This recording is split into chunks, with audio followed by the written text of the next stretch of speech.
من الشيطان الرجيم بسم الله الرحمن الرحيم الحمد لله رب العالمين بارئ الخلائق أجمعين والصلاة والسلام على خاتم الأنبياء والمرسلين سيدنا ونبينا ومولانا أبي القاسم محمد صلى الله على محمد وآله الطيبين الطاهرين الذين أذهب الله عنهم الرجس وطهرهم تطهيرا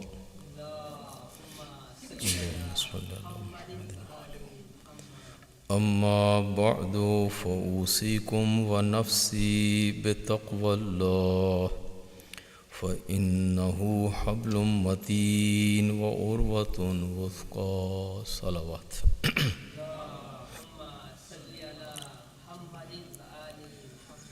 Dear brothers and sisters in Iman, first of all I advise myself for taqwa, parhizgari and piety, and then I advise all of you for the same.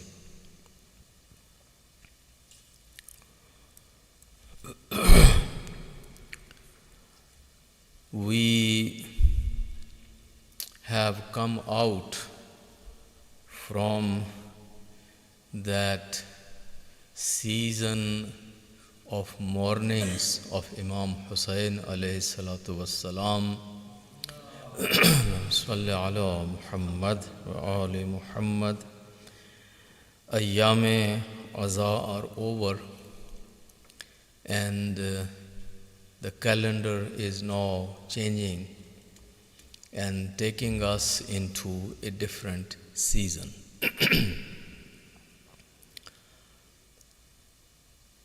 That's why I will stop my discussion on Maqtal which I had. It remained incomplete to some extent, but inshallah we will find some opportunity in future to hold a kind of conference or a seminar or an event dedicated just on for reciting the Maqtal. So inshallah we'll do that sometime later, and now we change the topic. We are in the month of Rabiul Awwal. We commemorated the shahadat of our 11th Imam, Imam Hassan al-Askari alayhi salatu wassalam.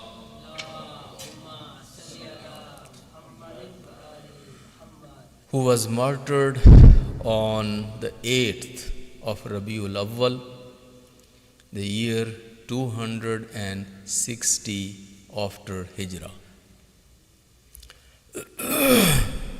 So, as I discussed the other day in Majlis, his shahadat is a milestone in the history of the Shayyo, because the era of Imamat started with the Imamat of Amirul Mu'mineen Ali ibn Abi Talib alayhi salatu wassalam,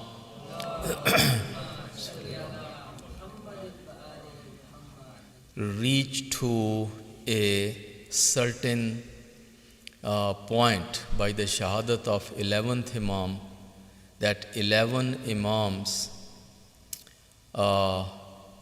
completed their work of leading and guiding the Ummah, preserving and protecting the teachings of Islam, and raising and establishing the community and managing the affairs of community for 250 years. 250 years, 11 Imams, they led the community, they guided the community, they established the community, and then they raised the community, and then they prepared this community for the occultation of our 12th Imam. This is very interesting and very important, my brothers and sisters. We need to be well versed with our history and try to know these different phases of our history so that we know who we are, from where we started, and finally where we are and where we are heading. We are a great community when we look to our past, and we are, alhamdulillah, still, despite all the obstacles and all the difficulties and hardships, we are still, alhamdulillah, a great community. And we have actually greater potential. If we want to grow to higher levels, our community has that potential. Our community is one of the most resilient communities, and a community with very high potentials. A community which has the best role models. And you know, the role models for any community are one of the best thing to have. Because the easiest way for humankind is to just look at someone, admire someone, get inspired by someone, and then walk in their footpath. So we are a blessed community, a great community, a fortunate community, community of Muhammad Mustafa, community of Khadijatul Kubra, community of Abu Talib, community of Ali Murtada, community of Fatimatul Zahra, community of Hasan Mujtaba, community of Imam Hussain, Sayyidul Shuhada, and coming and all the way until the community of Imam Hassan al-Askari and the community of Imam Akhiruz Zaman al-Hadi al-Mahdi Ajjalallah Farajahu Sharif.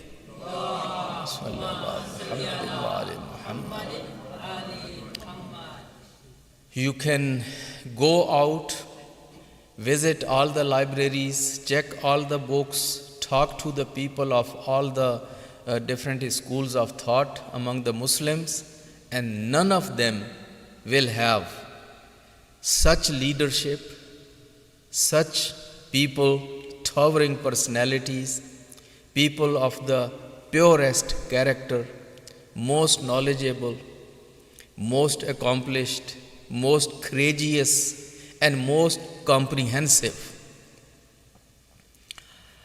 So, that is our strength when it comes to our leadership. When it comes to the following of these leaders, our community has gone through ups and downs. One thing just keep in mind, because many people don't know that. Even many scholars that who have not done research on this topic, even if you will check with them first, even they will not know how to answer it, or they will not have any clear opinion on that. The numbers of followers of our Imams and Ahlul Bayt were not in the same way as today we have. Today we claim that we are approximately 20% of the Muslim Ummah.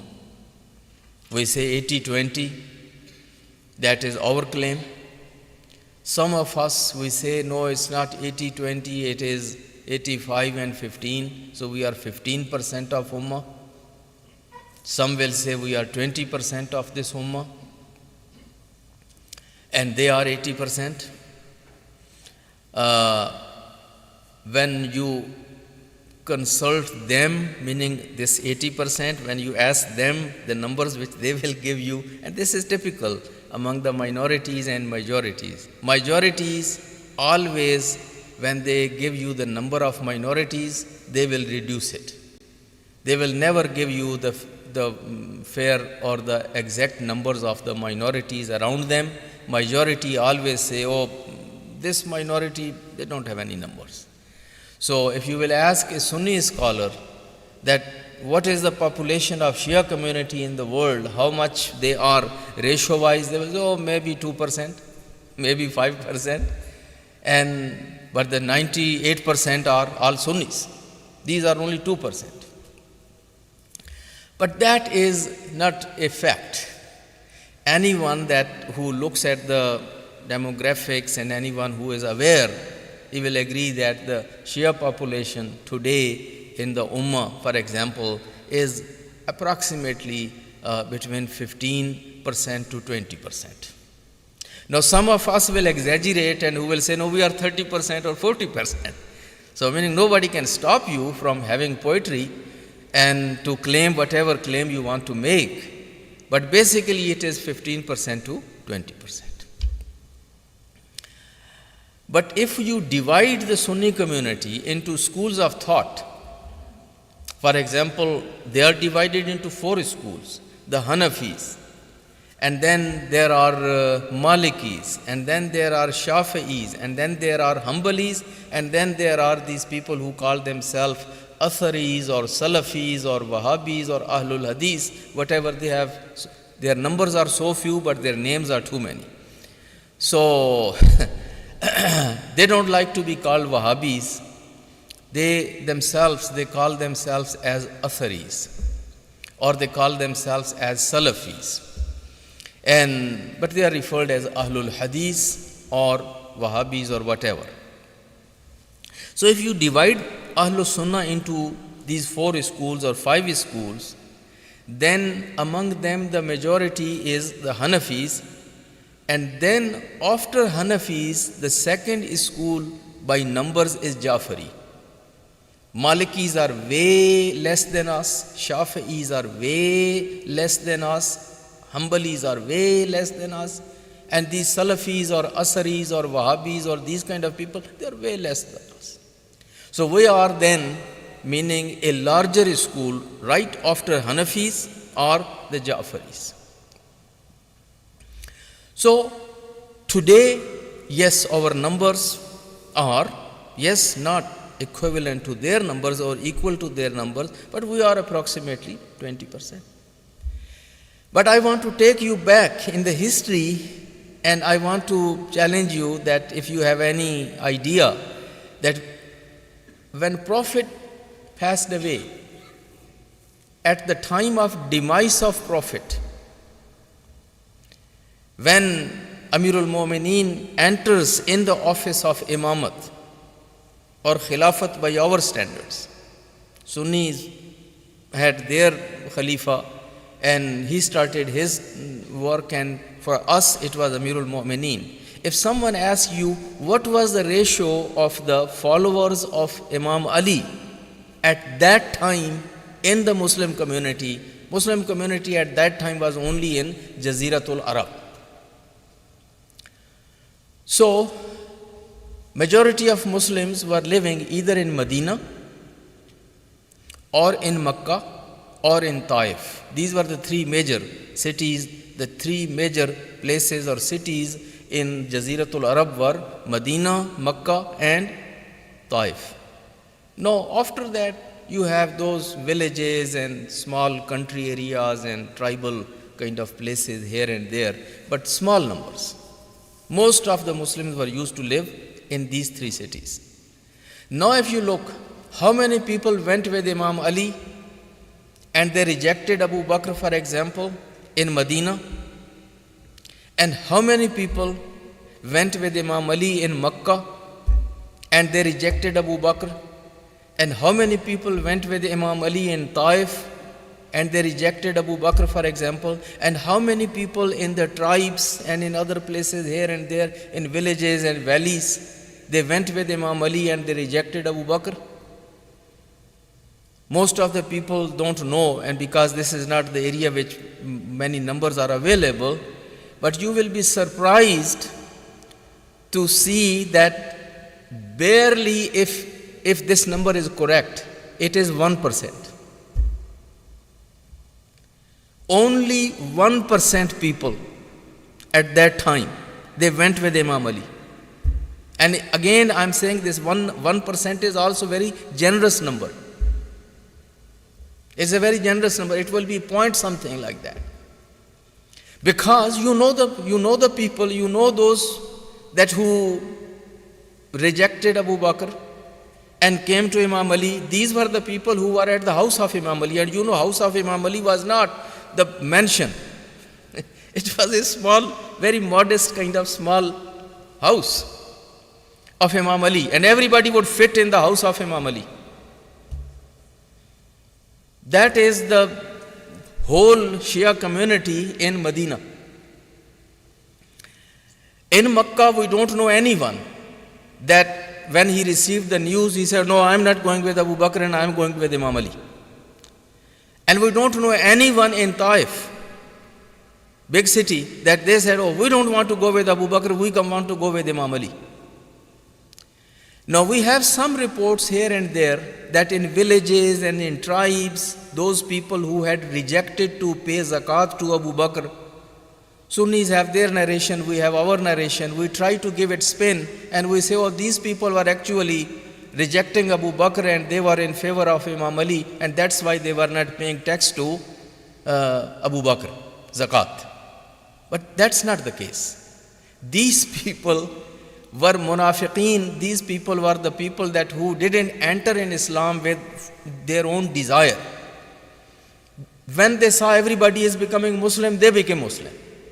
But even at the first place, they had difficulty with prayer and they had difficulty with zakat. But they had no choice. In the time of Prophet, they ended up finally doing the prayers and giving the zakat. But after the demise of Prophet, when they saw some people are getting out of Islam and they are going back, so some people, they found the opportunity. Some people went totally out of Islam and some people, they said, no, we don't mind being Muslim, but no, we will not give zakat. And the prayer, of course, it was their personal issue. Nobody knows whether they were praying or not. So my point is, I don't go with that spin or that thing that these people who were not giving zakat to Abu Bakr, they were Shias of Ali. That's not the case. Maybe a few handful people here and there that who, of course, meaning if they were with Imam Ali, why should they give zakat to Abu Bakr? Meaning that's a valid point. But it is very difficult to prove that all those people who had stopped giving zakat to Abu Bakr, they were the party of Ali or they were the Shias of Imam Ali. That's not the case.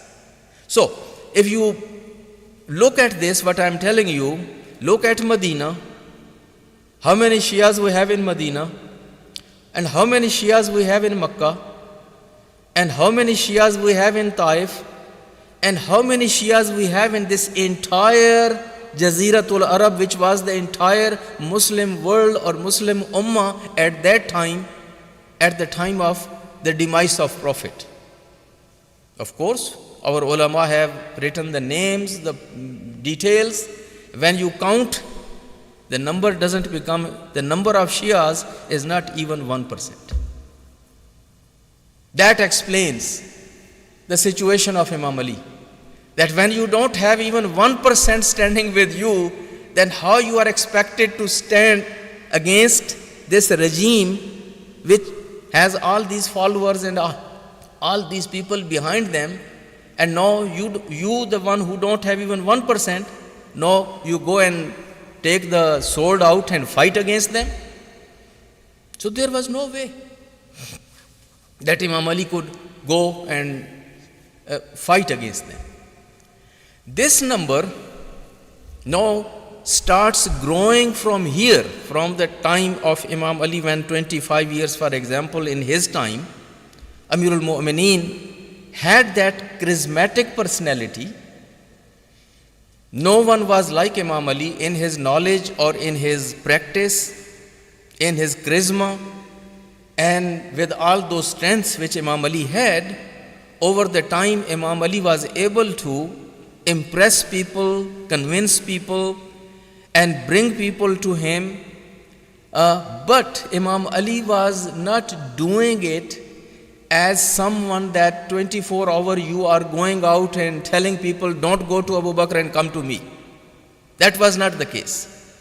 Imam Ali is not engaging in a position like every day the new day starts and Imam Ali goes out and he is at mission and he tells people that this government is bad and this ruler is bad and this Khalifa is bad and you are not supposed to follow him or you are not supposed to support him and you need to come and join me. The only riwayat which we have is that first few weeks after the demise of Prophet, when this issue of bayat was very new and the Khilafat of Abu Bakr is not fully established and not fully accepted by the entire Jaziratul Arab, for few days, few nights, maybe for few weeks, Imam Ali and Janabe Sayyida Salamullah Alayha went door to door, recited salawat.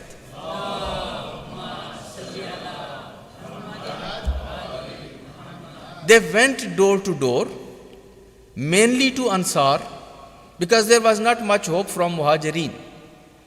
But they tried and they presented their case. And they told people that this bayat of Abu Bakr, for example, is not something what Prophet wanted, and Prophet wanted Imam Ali to be the leader and to be the guardian of Islam. But the answer was that, as people know in these days make this answer, when you go to ask for vote, they say, I'm sorry, you came late. You are late. They came first and we have pledged our allegiance to them and we have already given them our bayat. So we are sorry. So the answer was sorry. Answer was that you came later and they came first. And now the community has made its mind. Most of the people are going that way. Our other people of our community are going that way. Our family are going that way. So sorry, we cannot help you at this time. We cannot join you. And this is how you say, you find every day this poll business, polls, when telling you polls, this party has more, meaning more, what you call, more votes, and people are joining this party more, and when they show you the lead in polls, it has its own impact. Most of the people look at the polls and they see who has a majority. And the one who has a majority and one who is going to comfortably will be able to rule, most of the people will go with them. And most of the Muslims were new converts to Islam. At that time, majority of the Muslims were new in Islam after the victory of Makkah. That was the time when most of the people came in big numbers and they became Muslim. They don't know all these theological issues, Kalami issues, what is Khilafat, what is Imamat, what is Nas, who is Mansus min Allah, and who is who. They don't know that. And in their culture particularly, they are just Bedouin Arabs, and when it will come to the leadership, they will always go with the elder. They will always go with someone who has the white hairs, the one who has the gray hairs. Ali is young man, 33 years old, and Abu Bakr is a man is 60 years old. So 33 years old and 60 years old. So they will go with the man who is 60 years old. Particularly when those all 60 years old men are also standing behind him. All those mashayikh, shuyukh, people with white hairs, everyone, all those seniors, the senior group is standing behind him. So common people, the new converts to Islam, they would say, Ya Ali, you have chance. You are a young man. It will come to you also. So to them, it is just like, as you know, the politics. They don't know the real issue of deen, the deeni part of it. You are a young man. He is old man. How long he will live? So let him be Khalifa. And then when he is gone, your chance will also come. So that was a typical answer which people were giving. After a few weeks, now the consensus are built by hook or crook. People in Medina and then people in the surrounding villages and everyone, the area, they came and they came under the umbrella of Abu Bakr. Abu Bakr's Khilafat is now, Hukumat, rule is established. Now, when everyone is gone under his tent, Imam Ali cannot afford.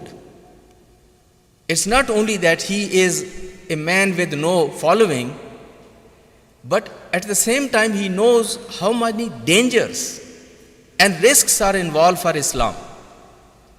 So Imam Ali, instead of dividing this community internally and creating a big danger for Islam and Muslims, so finally when he did his Itmam-e-Hujjat, he made his case, he knocked at every door, he spoke with all those important people, and finally when there is zero response and nothing can be done, so Imam Ali became quiet.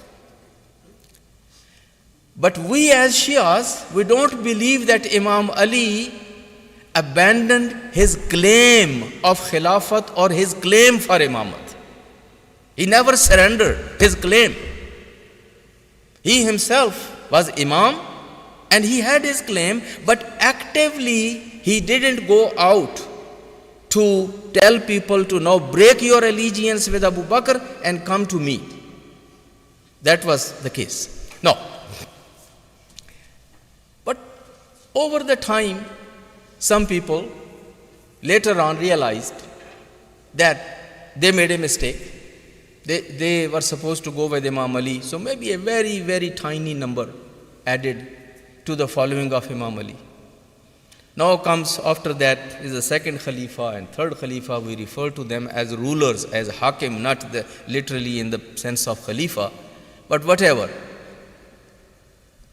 There is a small number here and there from Ansar, from the people of Ansar of Medina, some people from Yemen, Yemenis, some people from other places here and there, they started coming to Imam Ali. But now still, the numbers are, if you look at the numbers that those who considered Imam Ali as Imam-e-Ma'soom, Khalifa-e-Bila Fasl, Imam that who is Mansoos min Allah, if you count their numbers and you count the numbers that who go with Abu Bakr or Umar and Usman as Khalifa, there is no comparison. Now, one more thing what had happened after the death of Prophet, in the time of Abu Bakr and then mainly in the time of Umar, the boundaries of this Muslim state had rapidly what you call expanded. Countries after countries are now entering in Islam. Countries after countries. Islam reached from this Jaziratul Arab to Africa, to Iran, and to India, and to this, what we call it, Central Asia, the big Iran, Khurasan. So all these people who are now entering in Islam, they don't know who Ali is. They don't know who Fatima is. They don't know what is Ghadir. They are all being conquered by these governments. They look at them as the representatives of Islam. They look them at the face as the face of Islam. They look at them as movers and shakers of Islam. Ali is somewhere behind. He is isolated. Ali is someone that there is a blackout. He is not one of those movers and shakers. He has just a limited role in Medina. When there is some serious issue, when there is some serious problem, government consults him. or when he feels that this is a time he has to go out and correct them, Ali goes and Ali tells them this is wrong and you have to correct it. That's all the role of Ali. Imam Ali is not part of any of those wars. Imam Ali is not part of any of those victories in the time of Abu Bakr or Umar or Usman. That's how, meaning we don't see Ali going out because of Abu Bakr or Umar or Usman and conquering Iran or conquering Africa or conquering India or conquering central Iran or whatever. So people don't see Ali. All these new Muslims, new converts, these countries after countries, thousands and thousands and thousands and thousands of people are now entering in Islam, and they are all now mahram and stranger with Imam Ali. But they know who is Abu Bakr, they know who is Umar, they know who is Usman. You're following me what I'm trying to say? You need to understand that Shias were not in these numbers as today we are used to see, and we feel, oh, alhamdulillah, we are a big community and we are 20% of Muslim Ummah and we are 10-15%. You were not even 1%. Not even 1%. If you put all the numbers, but I am telling you, put all these countries on the table, all those big cities and tribes and this whole Jaziratul Arab, and then going to Africa and India and Iran and Central Asia and all these places. Shia pockets later on came in, which was the guts of our Imams. That how many obstacles, how many difficulties, how many hardships, and your Imam started from that less than 1%. And over the time, they protected, first of all, themselves. They protected themselves. They continued surviving and existing in the Muslim Ummah. Respectfully, respectedly. And then they started educating people, reaching out to people. And then finally what happened? We have some pockets of Shias in Iraq. We have some pockets of Shias in Iran. We have some pockets of Shia in what you call this Central Asia. We have some pockets of Shia in Hind, in Sindh. We have some pockets of Shia in Afghanistan. We have some pockets of Shia, maybe very small one in Africa. And then this is how this Shia community started now growing. But these are just pockets. So, but this is happening in the time of our Imams. And Imams look at their guts, look at their hard work, that from you start from when you are not even 1%, and then you establish your following. You bring people in your tent, but without dividing the Ummah. You know, that is the very difficult job. It is easy to go out and divide the community and build one more center or build one more community. You say, oh, they are terribly, they are bad, they are this, they are kafir, they are munafiq, they are this, they are that. Go and scandalize them and then go and start your own center, your own organization. Definitely you will get so many people with you. But the challenge of Ali, the challenge of Hassan and Hussein, the challenge of Sayyid Sajjad and Sayyid Baqir and Sayyid Sadiq is, they don't want to go to that extreme, to call them kafir and to throw them out of Islam in order to bring people on your side. That is very difficult job. That you want to remain within the community. You want to remain part and parcel of that community. By the way, I have to make one announcement here. Recite a salawat.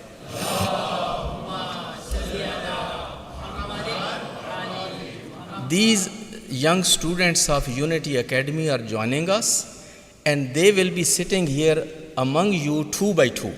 So a set of 2 will sit together. One is older, one is younger. They are 2 by 2. So please accommodate them, and grandparents should not ask them to come and sit with them. Let them just be by themselves. But please, you guys come here.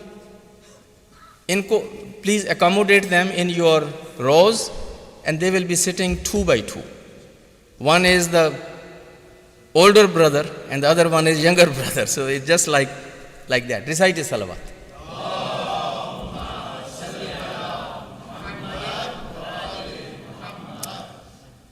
MashaAllah. They are our future of Islam, the stars of Islam, inshallah. So for all of them and for their teachers and their helpers and all these, meaning this, those people that who are helping them, recite a loud salawat for all of them.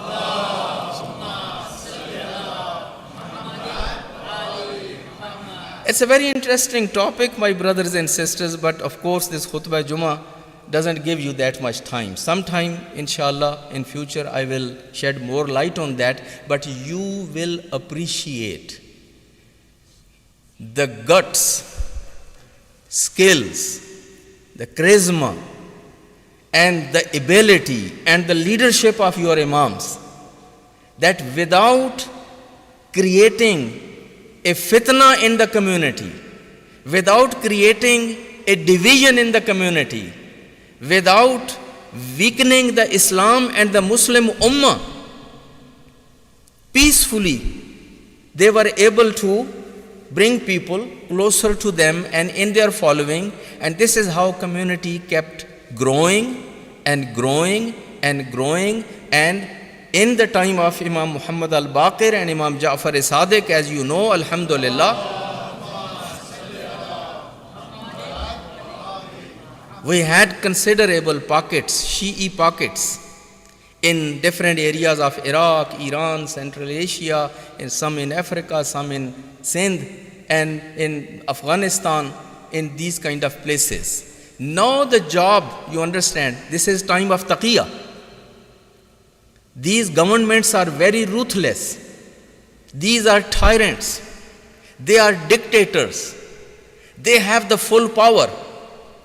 And then under that taqiyya, under those restrictions, under all those problems, imams have to communicate with their Shias in all those pockets far away from Medina. Someone is in Basra, there is a pocket in Kashan, there is a pocket in Qom, there is a pocket in Nishapur, there is a pocket in Sawa, there is a pocket in Basra. There are people in Sindh, there are people in Afghanistan, there are people in Africa. Imams have to communicate, imams have to send them answers of their questions. Imam have to receive their homes, imam have to distribute these homes among their followers. While the rulers are people like Harun and people like Mamun and people like Mutawakkil and people like all those tyrants. So over the time, very peacefully, very nicely, without putting into any big challenge, imams built that community. And with this 250 years, they built, first of all, their own respect, their own standing in the Muslim Ummah. You are a leader of only 1% or 2% people, not even, I will not go for 2%. You are a leader of 1%, but you have standing that the Khalifa, the tyrant, the ruler cannot overlook you, cannot challenge you, and wants to consult you when they are making the decisions on halal and haram and when they are ruling and when they are doing all those kind of things. But they have to be mindful that there is someone by the name of Muhammad al-Baqir. There is someone in this ummah by the name of Ja'far Sadiq. There is someone by the name of Musa al-Kadhim. There is someone in this community by the name of Ali ibn Musa al-Rida. A leader of 1%, leader of maximum, if you want to go 2%, you have that much standing, you have that much credibility, you have that much say, that you are having influence on fuqaha, on ulama, even in many areas over the government. That is something, my brothers and sisters, which we never look at our imams in that way. We only want to know about the mu'jizas. Those think chawal halwa ban gaye, halwa chawal ban gaye, aurat mard ban gayi, mard aurat ban gaya. We like those kind of things. Those are easy things. But this is the mu'jiza. And this is where I want to conclude. When we say we are only 1% in America, we Muslims are only 1%, and what can we do in this society? We are poor. We have no votes. We have no power. We have no money. So we should just sit down home. Just isolate ourselves. Don't do anything because we are only 1%. Oh Baba, Ahlul Bayt were not even 1% of the Muslim Ummah. And even the Khalifa, on those very serious matters, when he had to make the decision, he has to consult Ali. He had to consult Imam Hassan or Hussain. He had to consult Imam Sajjad. He had to consult Imam Baqir and Imam Jafar Sadiq. And so much so that even he has to bring Imam Riza and make him partner in his government. You understand the guts? You understand the leadership? The power, the strength, the strategy that Ma'mun has to bring Imam Ali Riza, who is a leader of 1%. If you count how many people he has in his following, 1% of Ummah. But this 1% of Ummah is becoming now the part of the government. And this is where our Imam, 11th Imam had ended. I just want to conclude here the legacy of your Imams. The legacy of 11th Imam is that now he has made this community grow in numbers, organized them, educated them, gave them courage, gave them the direction, and then as all historians have written, your Imam, he was martyred on year 260, which is the 3rd century, and just within 100 years at the most, in the next century, Shias were ruling over all the Muslim world. Have you ever heard that? That in 4th century, the majority of Muslim world was being ruled by whom? By Shias. Shias of Ahlul Bayt. They were ruling in this Sham. They were ruling in Syria and Lebanon. This was all Sham. They were ruling in Africa. They were ruling in Egypt. They were ruling in Iraq, the Alamis, and they were now ruling the majority of the Muslim empire. That is the work where Imams had left. Imams had built the resources, built the community, gave them the leadership, built the leadership, and then put them on the path that within 50 years to 100 years, Muslims were ruling this whole world, the whole Muslim world. That is good enough for us to have hope. After all, we are followers of Ahlul Bayt. We need to look at their wisdom. We need to look at their courage, draw lessons from their life and their lifestyle, and see how our Imam coexisted. That's the question. How Imams coexisted with the larger society. How Imams were able to interact with those governments. How Imams were able to interact with those fuqaha and ulama of the majority. How our Imams were able to interact with the masses and with the people of different ethnic backgrounds and different social classes, and how our Imams built the bridges, how our Imams lived and survived and thrived and maintained their influence and their respect and their honor, and then how they built the community. That is something I'm sending you back with this question. These are the topics, my brothers and sisters, we should think, we should ponder, we should learn the lessons from it, and then see that if our Imams can do it. Of course, we are not Imams, but they have taught us the lesson. Recite Salamat.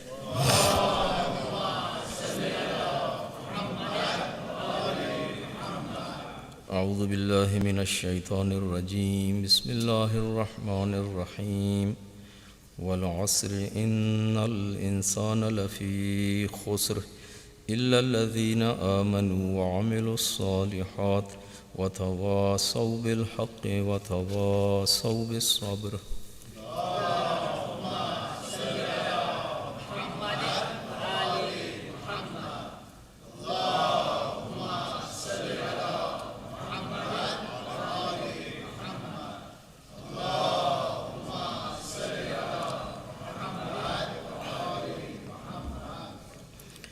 أعوذ بالله من الشيطان الرجيم. بسم الله الرحمن الرحيم. الحمد لله الذي لا إله إلا هو الحليم الكريم غافر الذنب وقابل التوب وهو الغفور الرحيم. إن الله وملائكته يصلون على النبي يا أيها الذين آمنوا صلوا عليه وسلموا تسليما.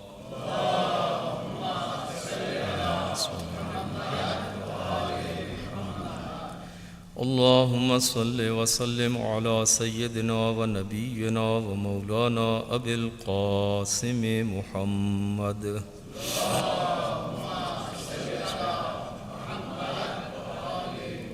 وعلى أمير المؤمنين وإمام المتقين علي بن أبي طالب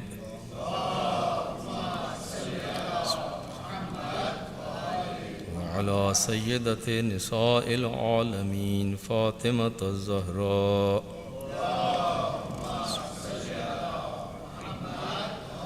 وعلى الحسن والحسين سيدي شباب أهل الجنة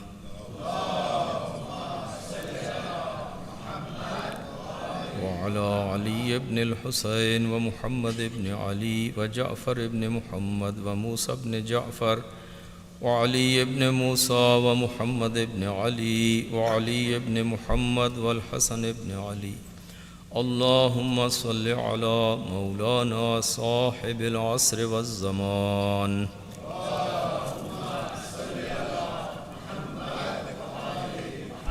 وعلى آبائه الكرام ما اتصل الليالي والأيام.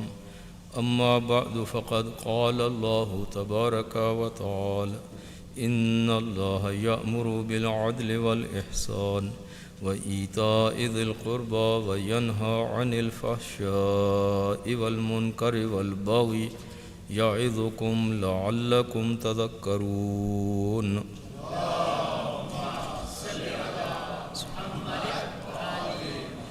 اللهم اغفر للمؤمنين والمؤمنات والمسلمين والمسلمات الأحياء منهم والأموات. تابع اللهم بيننا وبينهم بالخيرات إنك مجيب الدعوات إنك على كل شيء قدير.